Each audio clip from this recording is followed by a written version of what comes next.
नमस्ते दोस्तों, मेरा नाम सुमन है। आज मैं आपको अपनी विवाह वाली रात की कहानी बताने जा रही हूँ। कुछ लोगों को कहानी सुनकर अच्छा लगेगा, पर कुछ लोगों को गलत भी लगेगा। वह कहेंगे कि कितनी बेशर्म लड़की है जो अपनी सुहागरात की कहानी बता रही है। चलो छोड़ो, मैं आपको कहानी बताती हूँ दोस्तों। मैं बेसब्री से अपने पति का इंतजार कर रही थी। रात के तकरीबन 11 बज चुके थे और बैठे बैठे मेरी कमर अकड़ गई थी, लेकिन मेरे दिल में एक अजीब सी घबराहट और खुशी थी। आज मेरी शादी के पहले लम्हे की शुरुआत थी और मैं जानती थी कि इसकी शुरुआत बहुत ही यादगार होगी, क्योंकि मेरी लव मैरिज थी। मुझे पूरा यकीन था कि जिस तरह समीर के साथ मेरी मोहब्बत बहुत खूबसूरती के साथ पनपी थी, वैसी ही मेरी नई जिंदगी का हर दिन खुशियों से भरा होगा। बचपन से शादी का सपना देखने वाली हर लड़की की तरह मैं अपने पति के इंतजार में मरी जा रही थी। दिल चाहता था कि जल्द से जल्द वह मेरे पास आ जाए और आज की रात हमारे लिए खास बन जाए। दरवाजे पर आने वाले की हर आहट पर मेरे कान टिके थे। तभी दरवाजा जोरदार आवाज के साथ खुला तो मैं एकदम से उछल गई।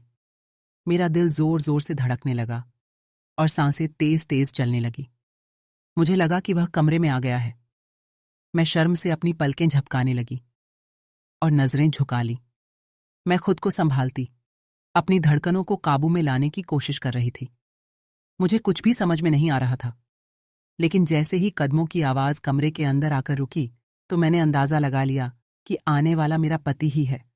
मैंने घबराकर नजरें ऊपर उठाईं तो उन्हें अपने बेड के पास खड़ा पाया। उनकी आंखों में एक अजीब सा भाव था जिसे मैं समझ नहीं पाई। कैसी हो?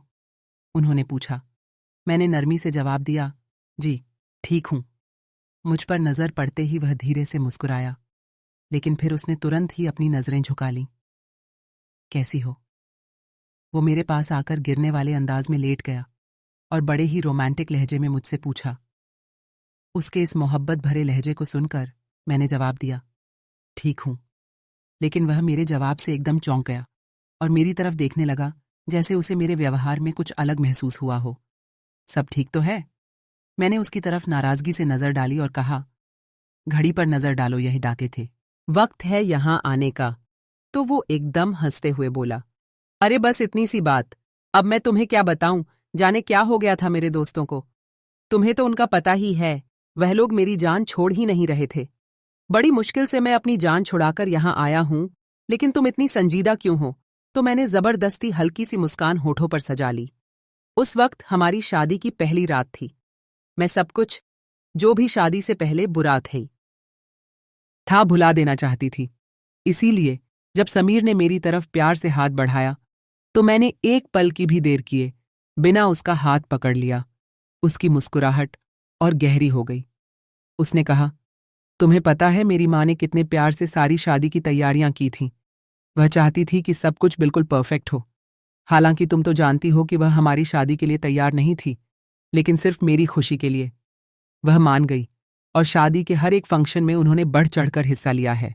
इसीलिए मैं तुमसे बस एक ही बात की मांग जरूर करूंगा, चाहे कुछ भी हो जाए। मेरी माँ की किसी भी बात का तुम बुरा मत मानना, पर दिल की बुरी नहीं है, बस जुबान की थोड़ी कड़वी है। इसीलिए अगर उनकी तरफ से कोई बात हो भी जाए तो उसे इग्नोर कर दिया करना। तुम्हें पता है कि मैं उनका इकलौता बेटा हूं। उनके कितने अपने अरमान भी होंगे। ना जाने क्यों समीर की बात सुनकर मेरे दिल के अंदर एक चुभन सी पैदा हुई। वह लगातार अपनी माँ और उनसे जुड़े हुए अरमानों की बातें तो कर रहा था, लेकिन मैं क्या महसूस कर रही हूं, इस बारे में वह बात ही नहीं करना चाह रहा था। फिर मैं समीर को कहा कि कोई बात नहीं जी, आप जैसा कहते हैं वैसा ही होगा। उसके बाद समीर को भी समझ आने लगा कि मैं क्या चाहती हूं। फिर समीर ने मुझे पकड़ना चाहा, लेकिन मैंने उसे मना कर दिया। समीर एकदम मेरी तरफ देखने लगा और कहने लगा, क्या हुआ? मैंने कहा, कुछ नहीं हुआ जी, आप बहुत जल्दी कर रहे हो। समीर कहने लगा, जल्दी मतलब? मैं समझा नहीं। मैंने कहा, समीर पहले मेरे गहने तो उतार दो। समीर हंसने लगा और कहने लगा, ओह मैं तो भूल ही गया था। उसके बाद समीर ने एक एक करके मेरे गहने उतार दिए। फिर समीर ने मुझे पकड़ लिया। समीर मुझे कहने लगा कि शादी के पहले मैंने आपको बहुत मनाया, लेकिन आपने ही मानी। लेकिन आज तो आपको मेरी बात मानना ही पड़ेगा। मैंने समीर को कहा, जी आपकी खुशी में ही मेरी खुशी है। अब उसके बाद समीर ने मुझे पति का सुख दिया। जब सुबह हुई तो मैं बाहर निकलने से शर्मा रही थी, पर माहौल के मुताबिक सबको ऐसा बनना ही पड़ता है। धन्यवाद।